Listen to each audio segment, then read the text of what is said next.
자, 인도 불교와 관련된 신에 대한 생각들 잠깐 얘기를 해드릴게요. 제가 그 얘기 아까 앞에 그 얘기를 했었는데, 사람은 왜 차등이 존재하느냐, 태생적 차등을 도대체 어떻게 해석해야 되느냐, 그리고 같은 집에서 태어나도 저런 차등이 발생하고 있는데, 생김새도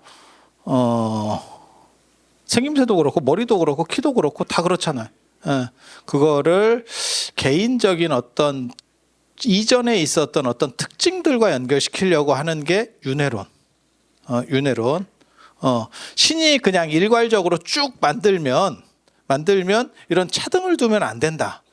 모나미 볼펜 사장이 같은 제품을 차등을 둬서 만든다는 거는 미친놈이다 에 대한 생각을 하는 거예요. 물론 제품군이 다를 수는 있어요. 그러면 차등이 존재할 수 있겠죠. 뭐 10,000원짜리하고 100원짜리하고 1,000원짜리는 차등이 보이죠. 현대도 마찬가지잖아요. 뭐 소나타하고 뭐 그랜저하고 제네시스하고, 나 제네시스 얘기 한번 했다가 욕 바가지로 먹고 악플 8,000개가 넘어섰더라고요. 굉장히 놀라워. 그때 뭐 다 크게 대단한 얘기도 안 했는데, 목사 제네시스 타면 뭐라고 안 하는데 스님들 제네시스 타면 더럽게 뭐라고 하더라. 더 웃긴 건 나는 운전면허도 없고 나 제네시스 없는데 제네시스 타보고 싶습니다. 그래서 그게 사회적 판단이 좀 다른 것 같다 라는 얘기를 한번 했다가 뭐 욕을 또 바가지로 뭐 아이고 뭐 덕분에 200만 영상이 만들어졌지. 감사합니다. 그래서 그렇게 제품군이 다르면 당연히 차등이 존재해야 돼요. 그러면 1,000만 원짜리하고 3,000만 원짜리하고 5,000만 원짜리 차하고 똑같으면 되겠어요? 그렇잖아. 비싼 차는 뚜껑도 열리고, 그 다음에 요 문짝도 뒤로 열리는 거 아니고 가운데로 이렇게 배때기로 이렇게 열리고 있어. 그리고 더 비싼 차는 기사하고 버튼 누르고 말한다니까? 기사하고? 여러분은 여러분 자체가 기사잖아. 아니, 그럼 돈이 다른데 똑같으면 되겠어요? 그건 뭐 당연한 얘기지. 근데, 같은 기종을 만들면서 천차만별로다가 무슨 뭐 로또 뽑듯이 이렇게 한다. 그건 미친놈이지. 그래서 신은 미쳤냐? 에 대한 생각. 그 얘기를 나중에 중국 가면 합니다. 중국 가면 합니다. 그게 이제 천지불인이라고, 하늘은 어질지 않다, 개 굴리듯이 굴린다, 그런 식의 신에 대한 판단도 있어요. 근데 저는 그 판단을 굉장히 좋아하거든요. 왜? 우리가 이렇게 구르는 이유는 신은 사랑이 아니고 어떻게 보면 무시지. 신이 존재한다고 하더라도. 그래서 우리는 구른다. 그런 식의 신관도 있습니다. 신에 대한 생각도 있어요. 그래서 태생적 차등을 어떻게 볼 거냐에 대한 문제. 그리고 기독교나 이슬람교에서는 그 해법이 없어요. 그냥 랜덤입니다. 너를 더 사랑해서 너에게 더 시련을 주는 거야. 그 사랑 그만 줬으면 좋겠네.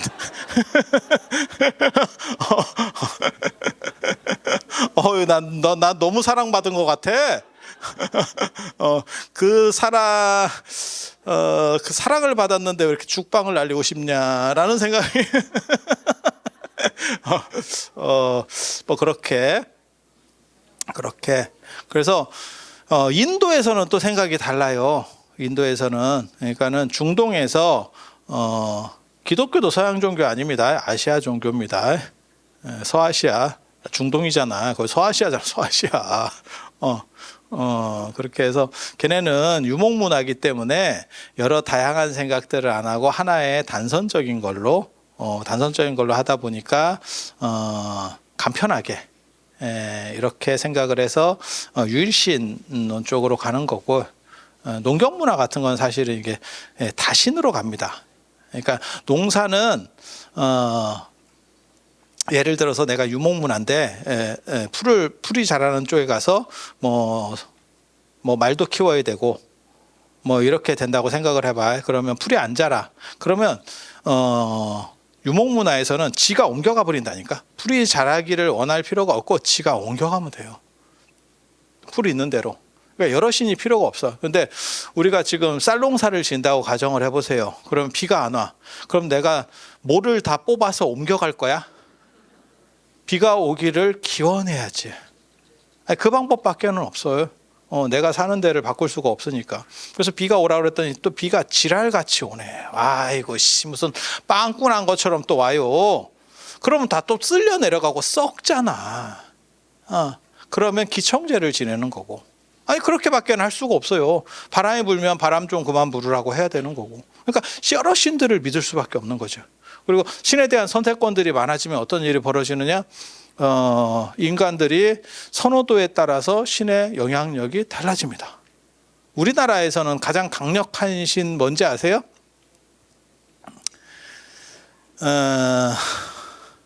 산신청이나 이런 데서 나옵니다. 불교 안에도 그런 게 들어와 있어요. 뭐라고 나오냐면 내호조왕, 외호산신. 내호조왕이라는 건 뭐냐면 집안에서는 부뚜막신, 불신이에요. 불신, 정확하게 말하면 불신. 초가집 사는데 불관리 조금만 잘못하면 홀라당 다 타가지고, 제가 전에도 그런 얘기했잖아. 초가집에 불나면 지집만 타는 게 아니고 그 초가가 날르기 시작한다니까. 불씨가 날라서 옆에 초가집에 떨어졌다고 생각해요. 그러면 다 전소입니다. 마을이 전소예요. 그래서 초가집에 불나는 건 위험하다. 사면초가.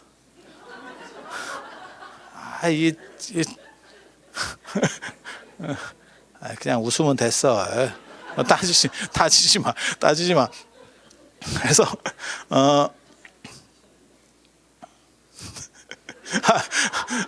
사면초가 그거 저 진짜 그렇게 끝낼 사람도 있을까봐 얘기하는데 그거 황후랑 관련된 얘기였어. 황후랑 관련된 얘기. 초한지에 나오는 얘기야. 초나라 노래 소리를 듣고 군진이 무너졌다. 그 사면초가야. 뭐 그렇다 치고. 그래서 부뚜막신이 이제 위험한 거고, 그 불관리 조금만 잘못 꺼져도 문제고, 그 다음에 조금만 관리가 잘못해서 불이 나도 문제고, 꺼지면 김병만의 정글의 법칙 못 봤어요? 불 하나 만들어내는 게 얼마나 어려운지. 그래서 불씨라고 하는 게 진짜 힘들잖아요. 그러니까 성냥이 만들어지고 난 뒤에 날로 먹은 거예요. 여러분들 진짜 날로 먹은 거예요. 인생 편하게 사신 거야. 그래서 우리 성냥팔이 소녀가 거기서 성냥 속에서 환상을 봤잖아. 그런 얘기 계속 할 건 아니고, 그 다음에 외호산신이라고 바깥쪽에는 이제 호랑이, 호환마마가 있었으니까. 그래서 제가 얘기했잖아요. 우리나라 속담 중에 호랑이 들어가는 속담이 130개 정도나 된다. 그만큼 호랑이가 우리에게는 위험했었어요. 그리고 또 한 가지가 이제 측신이라고 화장실 신. 우리식으로 얘기하면 빨간 종이 줄까 파란 종이 줄까. 빨간 종이 줄까 파란 종이 줄까 이렇게 얘기를 할 때 전 비대예요. 비대예요. 그러면 빨간 종이 줄까 하다가 이렇게 한대.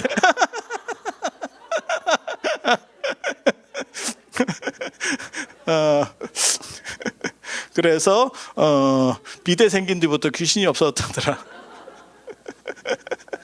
근데 내가 비대 이런 얘기 해도 되는 건 모르겠다. 비대하면서 내가 굉장히 이렇게 좀 생각이 들었던 건 뭐냐면, 진짜 그 말리는 기능으로 끝까지 말리고 나오는 사람이 있을까?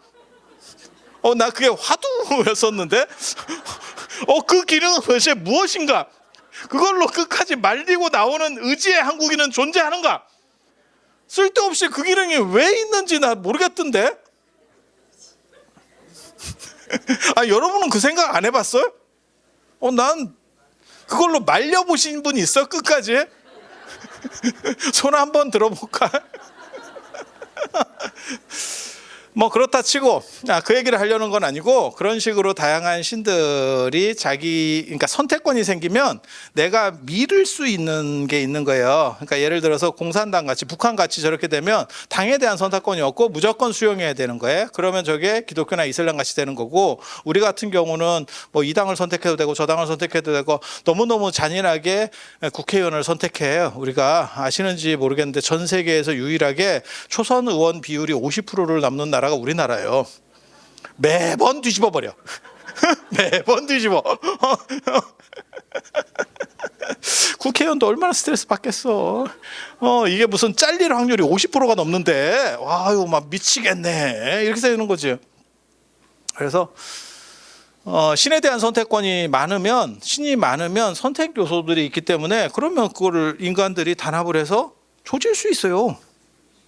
그 신을 제낄 수 있다니까. 굉장히 재밌는 거예요. 그래서 다신에 대한 부분, 그 다음에 일신, 유일신에 대한 부분이 사실은 달라요. 신의 위상 자체가 다릅니다. 자, 인도로 이제 가봅시다. 인도는 조금 또 다른 생각을 해요. 그러니까 다 아시아에서 이루어지는 일들이야. 이게 생각해 보면 전부 아시아에서 이루어지는 일들이야.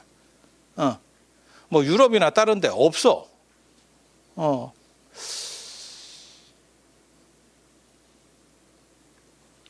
그래서 인도 같은 데는 두 가지가 있어요. 윤회론이. 이 윤회론에 대해서 조금만 이해를 해야 돼. 사람들이 윤회론 하면 뭐 사람도 됐다가 개도 됐다가 개발바닥 곰발바닥 뭐 이런 식으로 계속 바뀌어간다고 생각하는데, 그런 거 아니에요. 그게 두 가지가 있습니다. 하나는 안 바뀌는 윤회론이라는 게 있어. 안 바뀌는 윤회론은 뭐냐? 귀족은 귀족으로 태어나는 거고, 평민은 평민으로 태어나는 거고, 천민은 천민으로 태어나는 겁니다. 안 바뀌어. 죽었다 깨나도 안 바뀌어요. 누가 만들었을까요? 귀족이 만들었겠지. 신분이 높은 사람들이 만들었겠지. 왜 나는 신분이 높은가? 원래 전생에도 그랬으니까. 그 얘기를 하고 싶은 거예요. 그리고 불교는 나중에, 부처님은 좀 다른 얘기를 합니다. 후천적 노력을 통해서 네가 마일리지를 적립하면 네 다음 생이 바뀐다. 너가 지금 얼굴이 크게 태어났는데 저거는 돌려 깎다가 죽어. 그런데 그걸 잘 이렇게 해서 승화시키면 다음 생에는 작은 얼굴로 태어날 수 있어. 이렇게. 그러니까 바라문교의 윤회론, 인도에서 원래 윤회론은 뭐냐면 큰 얼굴은 큰 얼굴로 태어난다, 작은 얼굴은 작은 얼굴로 태어난다야. 근데 불교가 얘기하려고 하는 거는 네가 후천적 노력을 통해서 지금 금생에는 그렇게까지 안 바뀌어. 이미 존재하고 있는 거기 때문에. 네가 아무리 꽃공양을 올려봐라. 다음 기회. 금생은 아니고 다음 기회. 그래서 그 무상계나 이런 데 보면 내세득작불 이런 거 나오는데 난 그거 외울 때마다 너무 좀 슬프거든.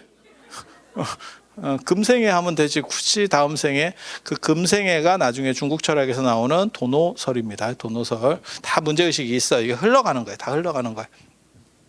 그래서 노력하면, 그래서 부처님께서 뭐라고 말씀하시냐면 네 전생을 알고 싶으면 네가 지금 현재 받고 있는 걸 보고, 네가 받고 있는 거는 대우도 되지만 이것도 됩니다. 너는 왜 이 얼굴인가? 그랬기 때문에. 이거 되게 재밌는 거예요. 그리고 너의 다음 생을 알고 싶으면 그것은 지금 네가 짓고 있는 거를 봐라 라고 생각하는 거예요. 그거는 이렇게 움직인다는 거예요. 이렇게 움직일 수 있는. 그러니까 노력하면 상향되고 노력하지 않으면 떨어지고 라고 하는 거예요. 이거 굉장히 재밌습니다. 이거는 신분제를 부정하는 얘기예요. 그리고 윤회론 상에서 내가 이 사람도 되고 이 사람도 되고 신분이 높은 사람도 되고 낮은 사람도 되고 동물도 되고 그 다음에 이렇게 될 수 있다면 그것의 본질은 통한다라는 뜻이에요. 그러니까 뭐하고 똑같은 거냐면 예를 들어서 내가 핸드폰을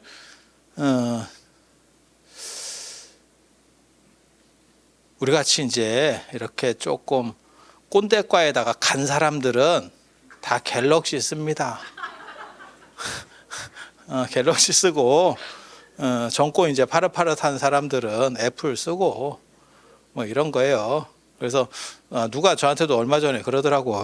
뭐 밴드 내가 밴드 해야 됩니다 이러니까 밴드 요즘 누가 합니까 이러길래 50대 이상의 인스타는 밴드다.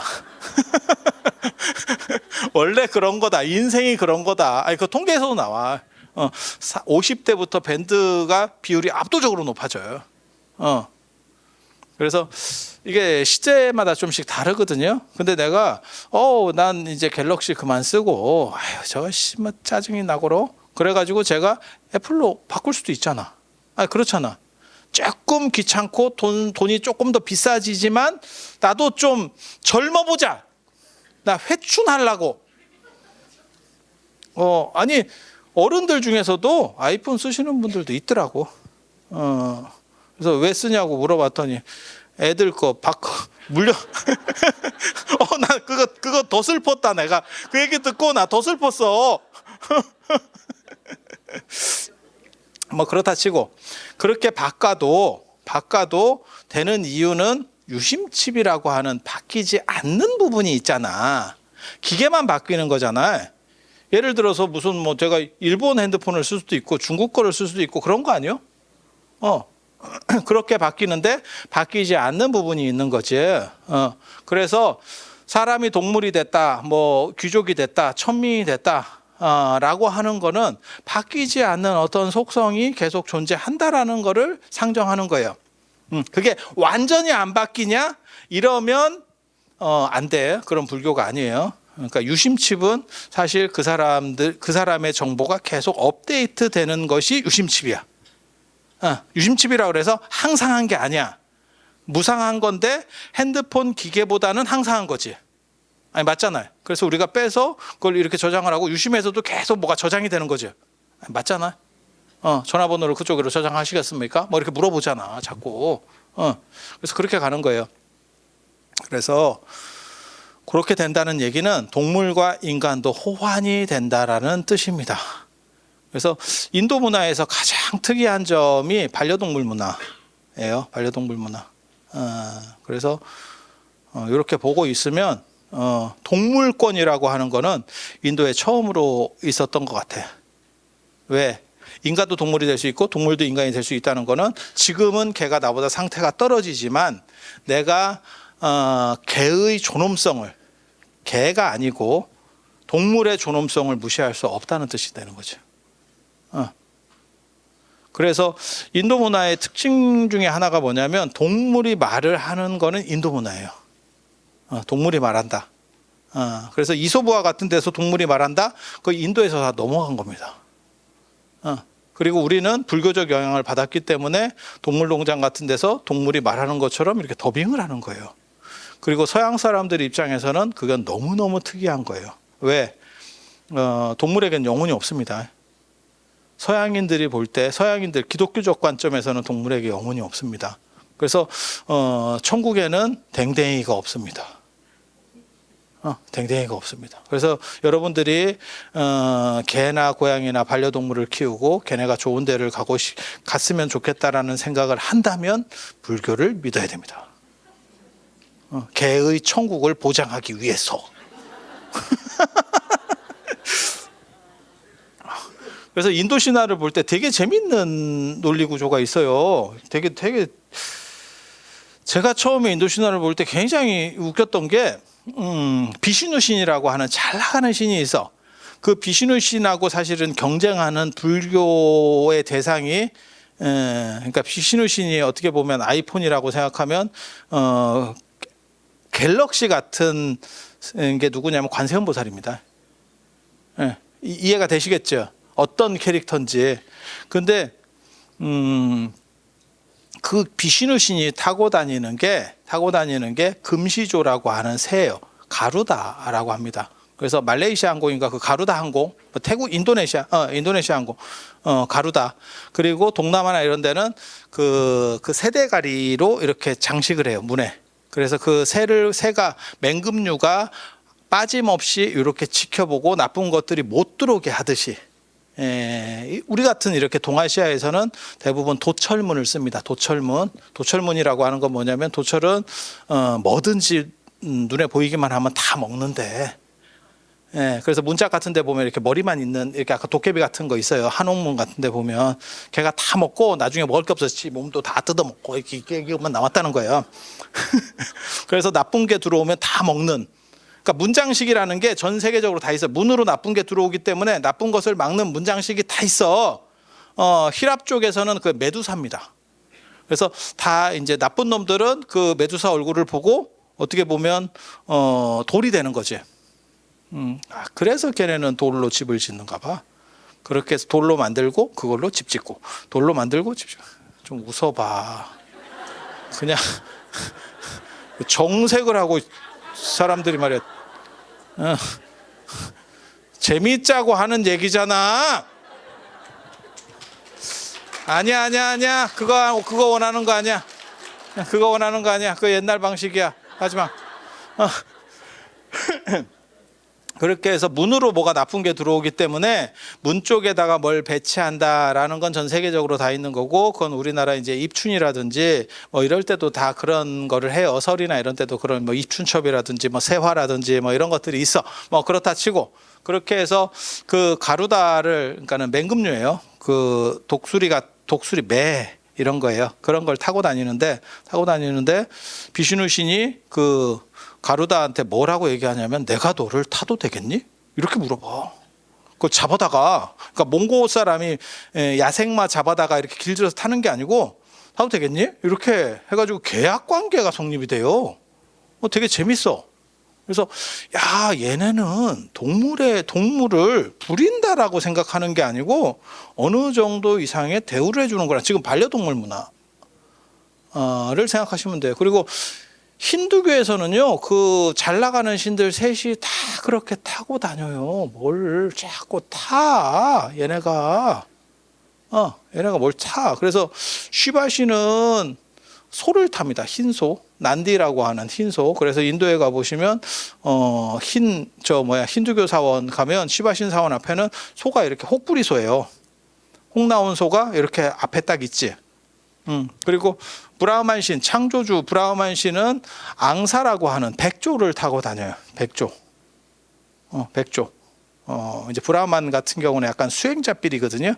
그래서 조금 청빈한 이런 쪽과로 가는 거고. 그 다음에 제석천, 인드라신 같은 경우는 육아백상, 흰 어금니 6개 달린 흰 코끼리. 코끼리 타면 원래 귀족이라는 뜻이에요. 그거는 귀족, 왕 뭐 이런 쪽의 상징입니다. 그래서 부처님도 태몽이 흰 코끼리, 6개 어금니 6개 있는 흰 코끼리. 그리고 보현보살도 흰 코끼리. 그렇게 되는 거예요. 그래서 인도 문화의 가장 큰 특징 중에 하나는 윤회론이기 때문에 동물과 인간의 그 기본 본질은 똑같다라고 생각하는 거예요. 그 속성은 마치 핸드폰에 다른 것들은, 기계들은 다 다른 차이점들이 있고 어떤 거는 싸고 어떤 건 비싸지만 유심은 공통의 속성을 가지듯이 다 다르겠지, 유심도. 하지만 그것이 들어가는 것들을, 작동하는 것들은 공통 속성이잖아요. 그와 마찬가지로, 그래서 동물과 인간의 차이도 사실 그렇다라고 보는 거예요. 그러니까 예를 들면 인간은 약간 플래그십 기종인 거고, 동물은 노인폰 이런 기능인 거지. 글씨 크고 이렇게. 어떤 분들이 지하철에서 이렇게 문자 오고 뭐 카톡 온 거 보면, 야, 저거 10m 밖에서도 보이겠다 싶을 정도로 핸드폰도 큰데 글자가 막 몇 자 안 됐는데 다 찍혀 있어요. 아이고야, 이게 야, 눈깔만해 글씨가 있어. 그래서 그렇게 해서 동물과 인간의 평등이라고 하는 개념이 존재하는 거고, 그리고 거기서 이제 대승불교도 사실 그 영향을 받는 거예요. 그래서 대승불교에서도 문수보살이 무슨 뭐 푸른 사자를 타고, 그 다음에 관세음보살 용 탄다는 얘기는 사실 중국에서 나오는 것 같아요. 관세음보살이 용과 관련된다라고 하는 이야기는 인도에서부터 있는데 실제로 용을 탄다라는 개념으로, 그러니까 문수보살은 푸른색 사자, 보현보살은 6개 어금니 가진 흰 코끼리 유가백상이라고 합니다. 그리고 관세음보살은 용, 지장보살은 개. 이게 금모사자라는 설도 있는데 개설도 있어요. 그래서 지장보살은 언제나 대박이다. 왜? 개를 타니까. 개 탔어요. 이렇게. 이런 거 안 좋아해?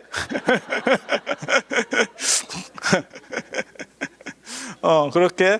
그래서 반려동물, 동아시아 반려동물 문화는 불교에서 시작된다.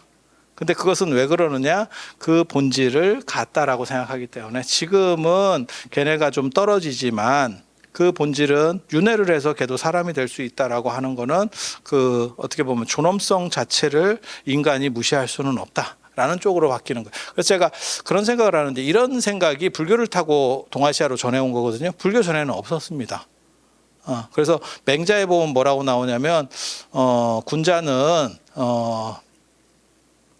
동물들이 그 비명 소리 듣는 거를 싫어해서 푸죽간을 멀리한다, 이렇게 나오거든요. 그때 이제 하머득 통스님이나 이런 분들은 나중에 조선 초에 뭐라고 얘기하냐면, 그게 듣기가 싫고 고통스러우면 안 먹어야지, 이렇게 얘기한다고. 안 먹으면 안 죽이잖아. 그러니까 너네는 어질다고 얘기하지만 덜 어진 거야, 이렇게 비판한다고. 그 말도 맞죠. 근데 그건 기호 문제니까 그걸 그렇게까지 얘기할 거는 아닌데, 한 가지 재미있는 건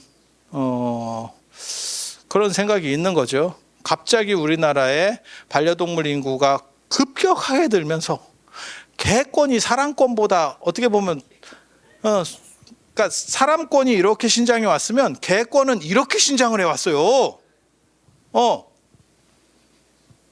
사람의 인권이라고 하는 개념은 삼성전자 주식같이 올랐고 개권은 비트코인 같이 올랐어. 아니 진짜 우리 어렸을 때에 비하면 그런 생각들을 해보면 이게 갑자기 이런 식이 가능한가? 거기에는 어떤 문화 배경, 모든 사람의 구성원들, 그러니까 우리나라 국민이죠. 국민들이 동의할 만한 기본 코드가 작동해야 되지 않을까라고 생각을 해보게 되는 거고, 그게 불교적 관점이라고 하는 거예요. 실제로 우리나라에서도 불교 영향 때문에 동물들이 말을 하는 구조들이 있어요. 그렇잖아. 중국 같은 경우가 백사전, 양축, 이런 것들, 맹강녀 전설, 그 다음에 견우직녀, 이게 어떻게 보면 4대 걔네 이야기거든요. 근데 우리나라에도 이런 이야기들이 있죠. 심청전, 그 다음에 흥부전, 병강세? 병강세도 있어, 진짜야. 자꾸 이상하게 보지 마. 그냥 이름이 그럴 뿐이야. 자꾸 이상하게 보지 마. 그런데 별주부전도 있잖아. 별주부전이 동물들끼리 대화하는 거잖아요. 그렇죠? 토끼하고 거북이하고 이렇게 걔네가 이솝우화에서는 경주를 하다가 우리나라에서는 대통합을 펼치면서 대화를 해서 거래를 하잖아. 그런데 토끼가 밑장을 빼더라 라고 하는 그런 스토리잖아. 그러니까 그런 이야기가 돌아갈 수 있다는 얘기는 서구에서는 동물은 얘기를 안 한다니까. 동물은 영혼이 없기 때문에. 그래서 그게 불교적 요소들이 기본적으로 깔려 있고, 그렇다 보니까 깔려 있다 보니까 지금 같은 어떻게 보면 폭발적 그 반려동물 문화들이 나오게 되는 거 아니냐라는 생각을 해보게 되는 거예요. 그게 전혀 없는 상황이면 이렇게 동물권이 급격하게 신장하는 거를 전 국민이 동의하기가 쉽지가 않다니까. 그래서 그런 생각들을 하게 되는 거고, 인도에는 신이 겁나 많아요. 인도하고 중국이 얼마 전에 역전됐습니다. 인구가. 전 세계가 한 80억 정도 되는데 중국이 14억, 인도가 14억이래. 근데 인도가 더 많다 이런 얘기 뉴스에 보셨죠? 드디어 역전됐다. 중국과 우리나라가 중국이 쓸데없는 걸 따라 해가지고 중국이 지금 골로 가고 있다 이런 얘기 들어보셨어요? 합계 출산율 때문에 그런 거예요. 이게 엄청난 문제로 작동을 합니다. 그건 뭐 어쩔 수 없는 거고 우리나라는 그냥 겪고 있는 거죠 지금. 부양해야 될 인구는 많고 어른들은 숫자가 많고 그거를 부양해야 되는 어떻게 보면 쉽게 말해서 돈을 내고 세금을 내야 될 그런 분들은 적고 이렇게 역피라미드 상황에서 뭐 누가 봐도 쉽지 않죠. 중국도 똑같죠. 그 인구 그래프가 거의 비슷합니다. 그래서 한자연 정책도 포기했고 그런데도 불구하고 이미 탄력을 받기 시작하고 경제력이 어느 정도 올라가면 유교문화권에 어떤 문제점이 있는 것 같아요. 이런 얘기를 하면 시간이 많이 가서 말하기는 조금 그런데 유교문화권에 어떤 문제가 있냐면 결혼관계가 아닌 상태에서 애를 낳는 거를 절대 긍정하지 않아. 용인은 하는데 그럴 수도 있지라고 받아는 들여. 내 자식은 안 된다. 자꾸 이런 식으로 생각을 해. 이게 어쩔 수 없다라고 생각은 해. 네. 그래서 쉽지 않죠 지금. 쉽지 않죠. 그래서 이런 생각들이 조금 열리기 전까지는 만만한 상황은 아닙니다. 그 중국도 그렇게 가고 있어서 중국은 인구가 지금 줄기 시작하고 이제 꺾어지기 시작하고 인도는 뭐 계속 나니까. 근데 놀랍게도 14억 대 14억으로 근소하게 인도가 이기느냐? 아니에요. 여러분이 모르는 숫자가 또 있어. 인도가 독립할 때 간디가 죽게 된 게 파키스탄 그 이슬람 독립할 때 얘기예요. 근데 나중에 파키스탄이 하나 더 쪼개져서 방글라데시가 되거든요. 근데 파키스탄이 한 2억 4천 됩니다. 파키스탄이 최근에 뉴스에 계속 나왔어. 기상재해로 인해서 뭐 무지막지한 홍수 이렇게 파키스탄 그런 기사를 봤으면 뉴스를 보는 사람. 파키스탄에 홍수 났어? 뭐 이럴 수도 있어. 뭐 그럴 수도 있어. 괜찮아. 뭐 우리나라 아니니까. 방글라데시가 한 1억 7천 됩니다. 파키스탄, 방글라데시만 합쳐도 4억이에요. 그게 얼마 전까지 인도였었다니까? 그러면 인도는 사실 22억이야. 22억이야. 근데 땅 크기로만 치면 중국이 훨씬 큽니다. 인도보다 훨씬 큽니다. 그래서 그런데 인도에 무슨 얘기가 있냐면 인도에는 인도 국민 수만큼의 신이 있다 라고 하는 신의 다양성에 대한 문제가 인도에 존재해요. 그리고 이렇게 되는 이유 중에 하나가 뭐냐면 신이라는 거를 절대적으로 여기지 않기 때문에 그래. 약간 상대적 관점에서. 그래서 불교에서도 불교에 신은 없느냐? 불교에 기독교보다 훨씬 더 많은 신이 있다니까요. 화엄성중이 39위 화엄성중 그게 인도 쪽만 39명이고 그 다음에 우리나라까지 섞어가지고 어벤져스 신들의 어벤져스를 만들었더니 104위라고 하는 거거든요. 104분 많죠. 많죠. 그런데 재밌게도 불교를 보면 부처님은 앉아 있고 신들은 다 서 있죠. 신들은 못 앉습니다. 신중단을 보면 언제나 신들은 다 서 있어요. 그게 신과 인간의 차이를 나타내주는 아주 단적인 대목이에요. 그게 불교에서. 그리고 제가 그런 얘기 하거든요. 불교의 신중단, 신중탱화를 보면 굉장히 재밌는 게 마치 졸업식 단체 사진 찍는 것처럼 모두가 서서 얼굴을 디밀고 있다. 우리도 나중에 할지 모르겠어요. 여기서도 이제 나중에 자 단체 사진 찍게 앞에 서보세요. 그러면 1열 쭈구리, 2열 수구리, 3열은 서고 뭐 이런 거 하거든요. 그러면 이제 또 어른 중에 한 명이 또 나는 앉고 싶은데 무릎이 아파서 앉으면 못 일어나. 또 이렇게 한 두 분 있어 또. 그러면 뒤로 가면 되지. 꼭 앞에서 얼쩡거리면서 나는 못 앉아. 그럼 뒤로 가. 이게 무릎만 아픈 게 아니고 눈치도 없어요. 아니 내가 사진 그런 거 많이 해봐서 안다니까. 그래서 서 있는 자리가 있다고. 그렇게 이제 하면 이제 또 자기 키를 인지하지 못하고 뒤쪽에 우리가 지금 큰 스님 뒤에서 그러면 내 머리 뒤쪽에 목 뒤에서 후광을 해서 나를 목도리 도마뱀으로 만들어줘요. 이렇게 뒤에서 야 그때 이제 앞에서 사진 찍는 분이 한마디 하지. 자, 거기 그 성이 있는 사람들이나 그렇게 거기 안 보이니까 그쪽 이렇게 조금 이렇게 하시고 이렇게 하고 그쪽 뒤에 어디까지 잘려요. 뭐 이렇게 하잖아. 딱 그렇게 서 있어요. 신중탱화를 보면.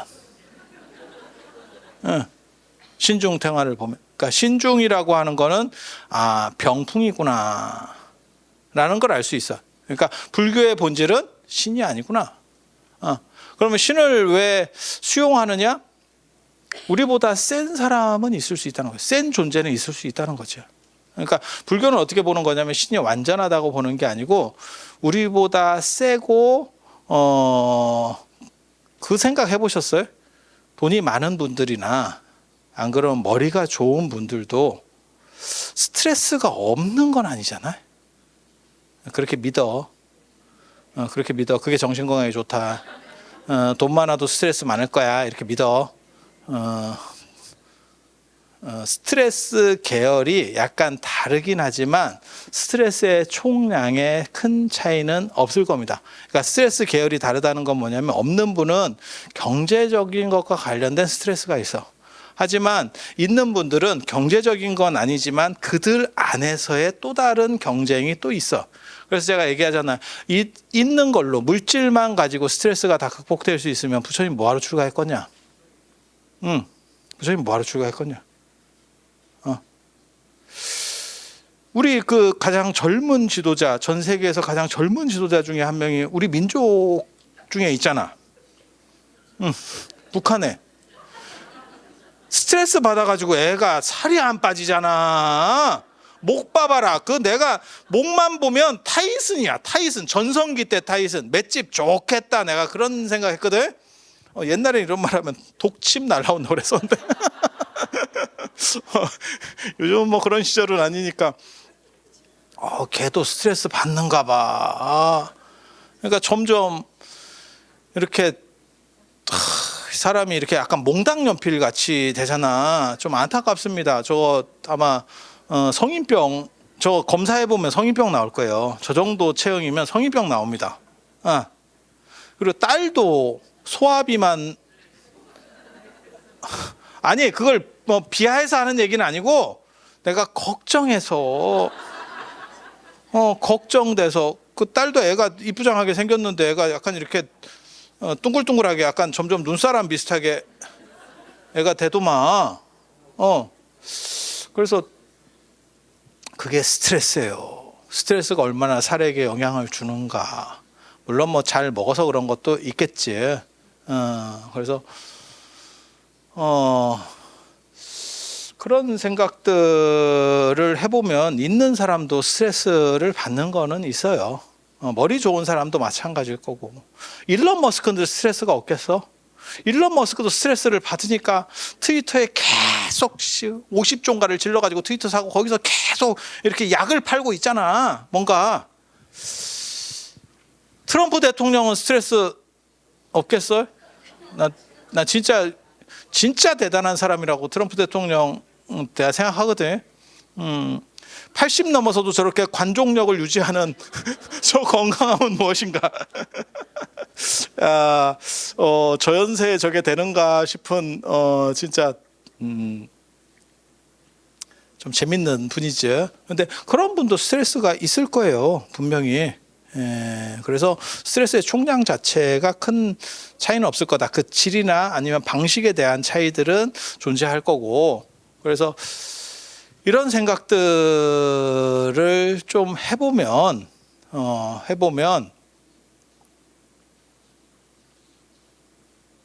좀 진귀하다는 생각이 들죠. 그러니까 물질이 어느 정도 처리해 줄 수 있는 것들은 분명히 존재해요. 그러니까 과학은 사람에게 편리한 걸 주고 할 수는 있지만 그 사람이 행복한 걸 주지는 못한다라는 생각을 해요. 그리고 그 행복은, 궁극적 행복을 유신론에서는 뭐가 준다라고 생각하냐면 신이 준다라고 생각해요. 천국에서. 천국에서. 근데 모두가 행복한 거는, 인간은 모두가 행복한 거는 아편밖에 없다. 우리는 이렇게 얘기하거든. 왜? 돈을 주면 행복해. 모두에게 주잖아. 그렇게 행복하지 않아. 그 돈을 처음으로 받아봤어요. 우리가 코로나 때. 코로나 때 안 받아봤어? 안 받았으면 애국자입니다. 애국자입니다. 국가를 위해서 포기하신 분도 있어. 아니 맞잖아. 아니 그분들을 나쁘게 얘기하는 건 아니고 그건 애국자고, 여러분들은 소시민이니까 동사무소에 가가지고 이렇게 해서 카드 같은 거를 뭐 받아오거나 했잖아. 그죠? 그리고 더 웃긴 거는 우리 동네는 거기보다 많이 준다더라. 뭐 이런 거 있어서 이런 거. 그리고 코로나도 기왕 걸릴 거 이렇게 걸릴 줄 알았으면 미리 걸려서 100만 원이라도 받아 먹는 건데, 아이고 나는 늦게 걸려서 돈도 못 받아 먹고 코로나만 걸렸네. 이런 사람도 있었어. 그렇게 전 국민에게 줬어. 뭐 50을 줬는지 얼마 줬는지 나 잘 기억도 안 나는데 아무튼 얼마 줬어요. 그리고 그 뒤로도 플러스로 준 지자체도 있고 안 준 데도 있고 뭐 이랬었어. 그거 받고 행복하셨습니까? 그게 안 되는 이유는 모두에게 주는 거는 사실은 큰 의미가 없어요. 그래서 모두를 행복하게 하기 위해서는 인간의 행복이라는 건 특수성에서 나오는 거고, 모두가 행복한다면 그건 아편밖에 없어요. 그래서 천국은 아마 아편구릴 거다. 이런 생각도 하는 거예요. 그러면 모두가 행복해. 근데 불교는 뭐라고 생각하는 거냐면 그 행복의 주체가 진리였을 때 행복하다. 진리야말로 너희를 자유롭게 하리라. 저는 그런 거 되게 좋아하거든요. 저는 깨달음에 대한 추구가 있는 게 아니고 사실은 자유에 대한 추구가 있어. 그래서 나는 바람같이 살았으면 좋겠다. 바람은 오고 가는 게 없고 흔적을 남기지 않아. 작용으로만 움직여. 이게 공사상이에요. 공사상. 실체가 없고, 그럼 바람이 존재하지 않는 거냐? 존재하죠. 존재하죠. 셀 때는 존재하는 거를 다 날립니다. 그래서 우리 그 도로시 선생께서 날라가가지고 스토리가 시작되잖아. 깡철통 선생을 만나고 뭐 이러면서 그 이상한 나라의 앨리스 뭐 이렇게 만나? 오즈의 마법사. 이상한 나라의 앨리스는 그 카드 나오는 거구나. 이렇게 카드. 토끼 뭐 이런 애들 나와가지고 토끼는 토끼고. 죄송합니다. 재밌자고. 이거 생각하면 되게 재밌는 개그다. 토끼는 토끼고. 여러분들이 연세가 드셔가지고 뇌가 빨리빨리 안 움직여서 재미가 없는 거야. 내일쯤 생각하면 되게 웃길 거야. 근데 내일은 이게 기억이 안 난다. 슬프게도. 뭐 그렇다 치고 그래서 신을 믿지 않는, 인도 사람들이 신을 믿지 않는 이유 중에 하나는, 인도 사람이 아니고 정확하게 말하면 불교인들이 신을 믿지 않는 이유 중에 하나는 뭐냐면 진리의존주의이기 때문에 그래요. 그래서 진리값을 충족한 부처님이야말로 진정한 대단한 사람이고, 그 다음에 신은 우리보다 훨씬 강하지만 그 진리적 입장에서 보면 약한 거죠. 그러니까 어떻게 생각하면 되냐면 트럼프 대통령 진짜 대단한 거예요. 나는 이렇게 대단한 사람을 여지까지 본 적이 없어. 왜? 보통은 그 정도 위치에 올라가면 나 같은 관종도 그 정도가 되면 함부로 못 털어요. 위치가 있기 때문에. 그걸 극복하는 유일한 두 사람, 일론 머스크하고 트럼프 대통령이. 그 정도 위치에서 난 진짜 너무너무 대단하다는 생각을 해. 트럼프 대통령. 자기가 여당 대통령이었는데도 불구하고, 자기가 대통령에도 불구하고 지니까 투표 조작이 일어났다. 야, 그게 말이야 뭐야? 그건 야당에서 해야 될 일 같은데, 뭐 조작이 일어났다. 아니, 외신에 나온 것만 얘기하는 거예요. 그렇게 입을 털고 다니는데 80대도 계속 털고 있는데, 김무스 같은 헤어스타일을 가지고 계속 그렇게 털고 있는데, 더 재밌는 건 그런데도 만약에 코로나 없었으면 재선했습니다, 그분이. 그리고 지금도 펄떡펄떡 살아가지고 지금도 대통령 1순위잖아. 야, 이게 미국인가? 미국이 말하는 정의란 무엇인가? 진짜 이런 생각이 딱 들 정도로, 아니, 저는 그런 분들은 좋아해요. 우리나라 대통령만 아니면 돼. 우리나라 대통령만 아니면 그러면 재밌어. 너무 감명 깊지. 인상 어떻게 보면, 야, 오바마 대통령 2번 한 거보다 트럼프가 이미지가 빡 바뀌었잖아. 마치 대통령보다 허경영이 더 유명한 것처럼.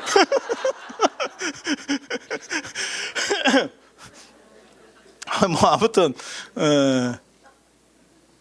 그래서 강한 사람이 있어. 강한 사람이 있어. 하지만 우리보다 강하지만 그들도 언젠가는 꺾어지는 거지. 트럼프 대통령 같이 저렇게 관종이고 뭐 하는 분들도 예를 들어서 한 10년 정도 지나면 잘못하면 치매 걸려요. 그러면 우리가 그렇겠지. 트럼프 대통령이 치매 걸려서 지금 오락가락 하십니다. 이러면 우리가 그러겠지. 아, 저 사람이 예전에 막말하던 사람인데, 우리 막말계의 대부 형님이었는데 저 어른이 저렇게 됐구나.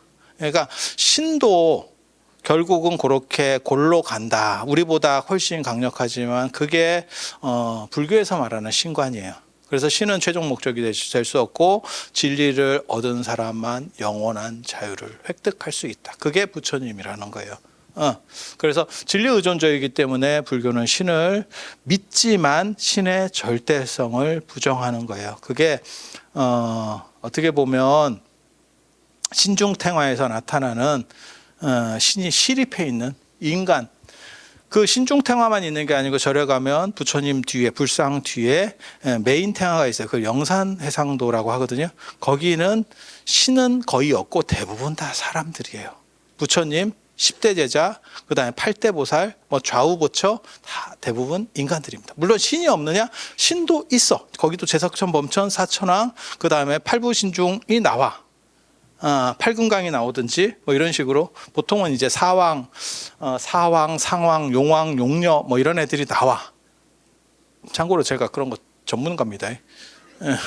대충 얘기해서 그런 거지 다 나와.